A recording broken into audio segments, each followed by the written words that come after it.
పేరు ఆ? నాగేశ్వరరావు గారు ఎక్కడి నుంచి వచ్చింది ఈశ్వరరావు హోమియో క్లినిక్? ధవళేశ్వరంకి వెళ్ళి రాజమండ్రి బ్రాంచ్కి వచ్చినావు. ఏం బాధతో వచ్చినావు?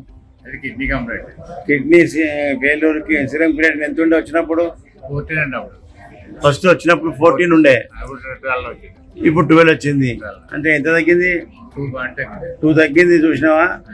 డయాలసిస్ చేసినా తగ్గుతలేదు, నీకు హోమియోపతి మందుతో తగ్గుతున్నది. నువ్వు ఇంకా పచ్చం చేస్తే ఇంకా తగ్గుతుంది. మరి హోమియోపతిలో ఇంత మంచి మందు ఉన్నది, డయాలసిస్ లేకుండా తక్కువ చేసే మందులు ఉన్నాయనేది ప్రజలకు తెలియదు. తెలియక చాలా నష్టపోతున్నారు, డయాలసిస్ పోయి ప్రాణాలు పోతున్నాయి, హింస పడుతున్నారు, నరకం చూస్తున్నారు. కాబట్టి ప్రజలకు తెలియడానికి నీ అభిప్రాయం తీసుకున్నా, ప్రజలకు అందరికీ తెలిసేటట్టు నేను చూపిస్తా. ప్రజల్లో చైతన్యం రావాలి. హోమియోపతిలో మంచి డాక్టరు, కరెక్ట్ మందు, క్వాలిటీ మందు ఉన్న దగ్గర పనిచేస్తాయని చెప్పి తెలియాలి. ఓకేనా? Thank you.